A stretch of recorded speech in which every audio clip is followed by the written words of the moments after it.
phrases like fascist, Nazi, etc., it kind of diminishes. All right, buckle up. In this debate, Mehdi Hasan faces off with Piers Morgan over Trump, immigration, and even the meaning of fascism. Hasan calls out open racism and authoritarianism, while Piers pushes back with his own challenges. Let's get into it. There's a difference between being far right and a fascist. Do you accept that? I mean, unfortunately, right now, it's all very grey in the United States.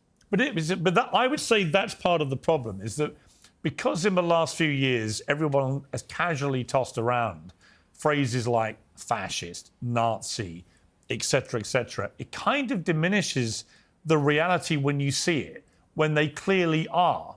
Like, if you see an actual Nazi and you remember what the Nazis did, or you remember what the fascists did, actual fascists doing actual fascist stuff on a mass scale. The reason I've always quibbled with you using that word for Trump, for example, is that I just think it trivializes what actual fascism really is. When I saw these kids, though, what I'm seeing is a complete breakdown in any historical knowledge to brazenly admit I am a fascist.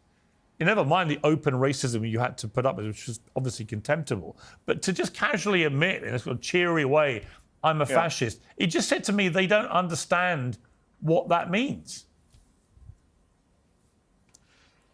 Maybe. I mean, or that they do understand what it means and they like it. And this is the slight problem. All of the polling shows, Piers, that the Republican base has become more authoritarian over the last 5-10 years, has become more open to strongman rule, do call Donald Trump daddy because they like the idea of a strong leader, have told pollsters time and again that they're happy for Trump to ignore court rulings and ignore Congress and take more power for himself, which he's done, by the way. He has defied court orders, has defied the Supreme Court.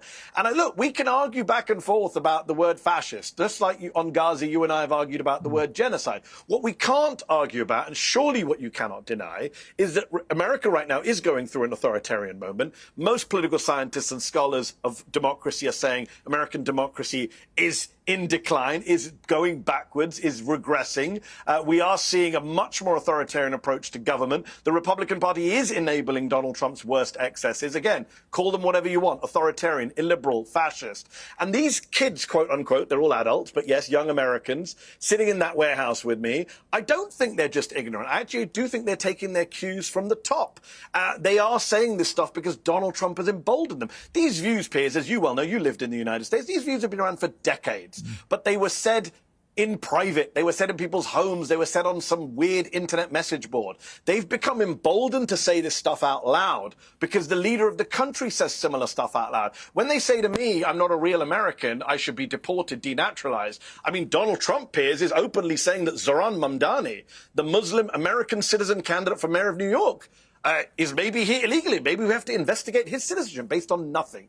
They sat at the RNC and held up placards saying mass deportations now. They didn't just mean quote-unquote illegal immigrants, Piers. That's become very clear. No, but you know what's interesting is I interviewed Joy Reid the other day, right, who was obviously at MSNBC for a long time, and she started ranting away about Trump and the deportation stuff that's going on. I just said to her, okay, how many people did Obama deport? Okay. No, you know it's one of my favourite questions. But what was striking was not just that she had no idea, which she admitted. She never bothered to find out, even though people like me have been telling everyone the number for a long time, to expose, actually, I think, a liberal double standard on this. But secondly, she said, I don't care.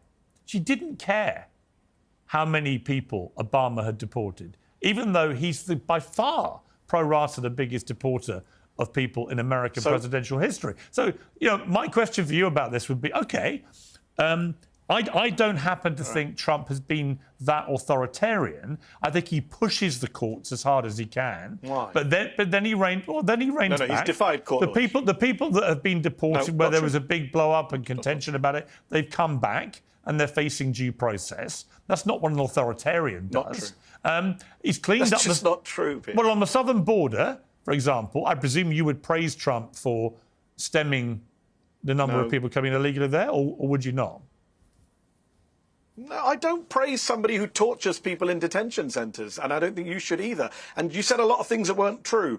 With regard to Joy Reid, who's a good friend of mine, I believe that what she meant... I'll tell you in a second. Let me just deal with Joy Reid. I believe Joy was talking about not caring because it's not relevant. I mean, Joy can speak for herself, but that's my interpretation of what she said. It's not relevant. Obama, first of all, and you tried this gotcha on me, I've written pieces in The Guardian attacking Obama's deportation record. It was a very bad record. And I've been critical of Joe Biden's immigration record. I was on MSNBC attacking Joe Biden's immigration record for being too Republican-esque.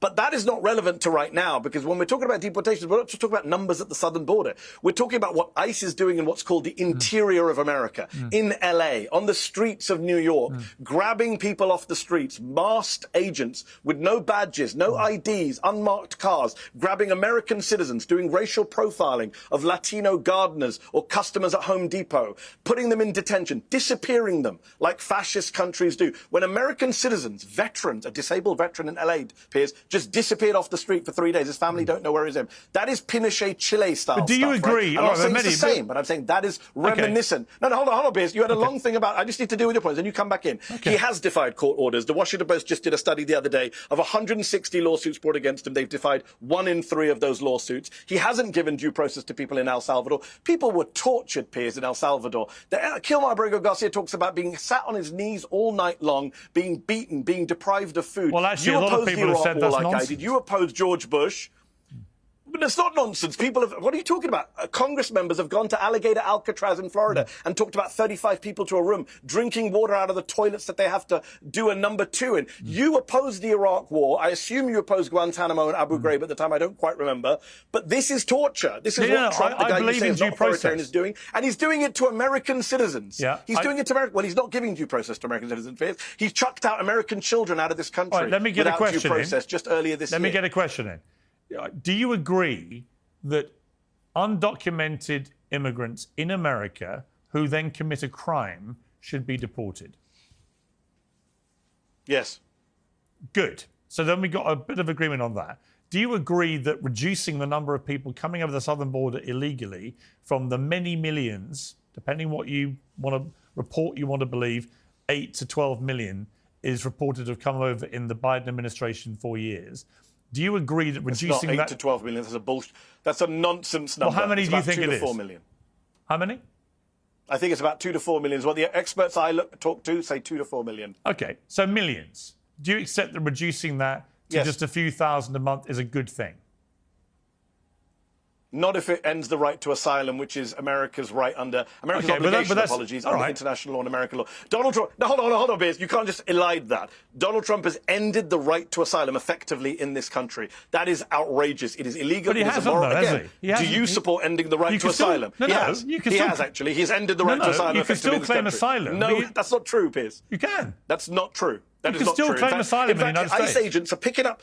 Piers, no... In fact, not only can you not claim asylum at the southern border, you're being rejected, but people in the middle of asylum hearings in courtrooms in America, on camera, are being grabbed in the middle of their asylum hearings by ICE officers. Judges are calling this out, Piers. And I assume, again, you support a right to asylum as a British citizen. I do. The UK, the US, every developed country I do, supports but I also... a right to asylum. Donald Trump has ended that. And by the way, Stephen Miller is openly opposed to that. So there's no point defending people who don't want you to defend them. I'm not defending anybody. They're openly opposed to this. I'm about to tell you that I think that Well, I think the fact that we both agree... You just told me to praise Trump's record at the border. Look, I think Trump's horrific record. I think if Trump had stuck to deporting people who committed crimes when they're undocumented in the United States, that would have had widespread approval.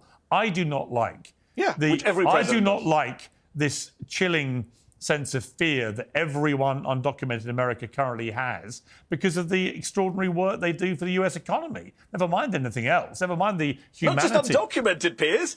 What about the legal... Hold on, not just undocumented. What about legal immigrants? He's detained green card holders. He's going after American citizens. I don't think it's right. They've set up a committee... I don't think it's right. So, okay, you don't think it's right. Do you think it's authoritarian? You're not worried about the direction of travel in the US, where 2/3 of Republicans basically identify as authoritarians in polls, where a majority of Republicans tell pollsters, we think Trump shouldn't follow the courts or Congress? You're not worried by that? Well, of course he should follow courts, but I think that in relation to the immigration issue, the vast majority of Americans I've seen interviewed, right, doesn't necessarily mean that is the majority of the country, but most people think if you're in the country illegally, that isn't something to be applauded. I know that when I wanted to go to America and get a home there, which I have, and work in America, I had to go through a laborious, quite painstaking, quite expensive process of getting a visa, for example, right? That is the normal way people operate in other countries. So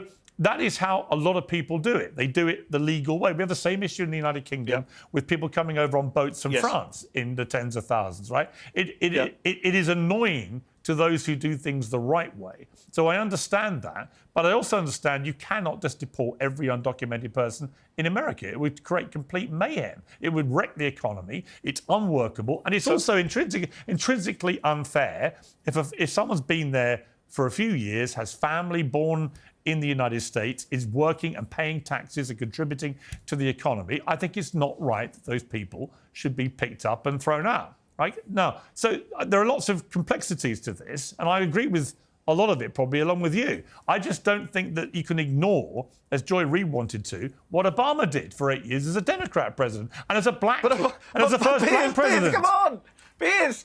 I get that you need to do this both sides shtick for your show, but Obama is not relevant. Shtick. Obama did not defy the Supreme Court. I actually do look at both sides. Well, okay, point to me. Well, Piers, point to me then. I'll give you as long. I've got to go soon, but I'll give you as long as you want before I go. When did Obama defy the Supreme Court on immigration? He didn't.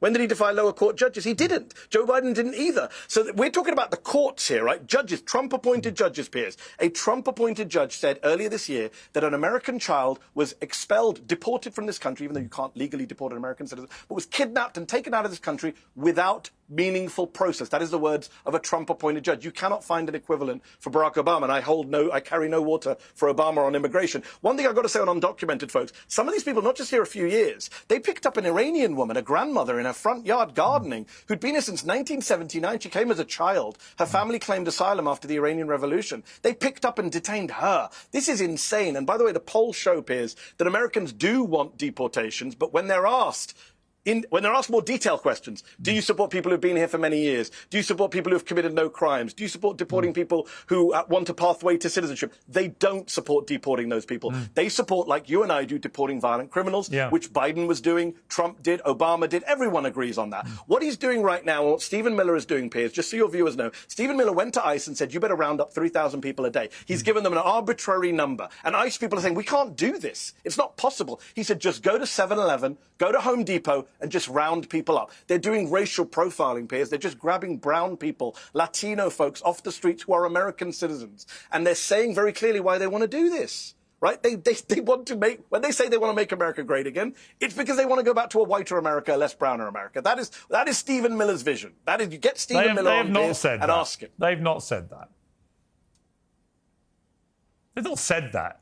Stephen Miller is a white nationalist. Stephen Miller is a white nationalist who spent a career enabling and promoting white nationalism. It's all on the record. But there is no evidence Donald Trump wants to keep people in because of their skin colour or throw them out because of their skin colour. Actually, there's a lot of reporting from the first term where he says, why can't we have more people from Sweden, less people from shithole countries? So I'm pretty sure I know what he was talking about when he was talking about Swedish folks. Well, he's probably talking about the 7 countries which Obama banned people from coming in from because of their terror record. Was he? He didn't ban entire peoples from coming in. He Actually, put them on he did. A terror That was list, the farce of that was the farce when Trump did it. The left all went nuts, and it turned out Obama had done exactly the same thing. He didn't ban everyone from coming in. By the way, Donald Trump in December 2015 said we need to ban every Muslim coming into the United States. Do you support that Islamophobic, racist position? He said, if I remember accurately what he said, it was after an appalling terror attack where I think over 50 people got murdered. And he said, we're going to have a short-term suspension on people coming in from the same countries that Obama had done this to. No, he didn't. Until he said we every Muslim. Until we figure out what's going on. Not true, Piers. People can Google it right now. You're wrong and I'm right, as ever. He said all Muslims will be banned from coming into the United States. He didn't say anything about 7 countries. That's what it became when he came into office. But he said he wanted to ban all Muslims from coming in. Surely you disagree with that? No, Mehdi, in the end, I always say with Trump, act on what he does, not what comes out of his mouth, right? You don't like that. And I've been telling you, I've got to run, but I've been telling you for the last 20 minutes what he's been doing, and you partly agreed with me. But now at the end, because you've got to do the both sides stuff, you've got to defend Trump. How many countries you don't agree with picking up Latinos outside of Home Depot? Piers, you don't agree. You don't agree with picking people up outside Home Depot. How many Muslim countries in the end did Trump ban people coming in from? I think 5, if memory serves me correctly. I think it was 7. 4, 5, the same 7 Obama had done. That's my point. You can't ignore history. You can't just pretend Obama didn't do exactly the same thing. Obama did not ban Muslims from coming into the US. He did not say Islam hates us. He did not say that. He did not tell Muslim members of Congress to go back to where they came from. I remember when you came on my show, Piers, and I read out the quote to you, where he told the 4 members of the squad to go back to the countries they came from, and you would not call it a racist statement, but it was a racist statement. You know it, and I know it, and everyone watching knows it. Mehdi, and everything they said to me on Jubilee, by the way, is stuff that Trump has said, or a version of. It's not. I think it diminishes your argument. When you're faced with actual people saying, I'm a fascist, it's hard. Where do you think they're getting it from? These people, many of them are Trump supporters, Piers. Many of them are Trump supporters. So, where do you think they're getting it from? They're proud Trump supporters. Every political leader has appalling people that follow them. Every one of them. You tell me one in America who hasn't. But only one pardoned the violent criminals who supported him. Only one. And his name is Donald J. Trump. And I assume you don't support those pardons either. Joe Biden pardoned all his family, who many people think are a bunch of criminals. What's the difference? And Donald Trump pardoned people who beat police with pipes. There's a big difference, Piers, as you know. Is there? We don't know. We'll never find out. Always a pleasure. We'll never find out what the Biden family did in relation to the crime, because they've all been pardoned. Mehdi, great to talk to you, as always. So that's the showdown: sharp words, bold claims, and plenty to argue about. Don't forget to like, subscribe, and drop a comment to let us know where you stand.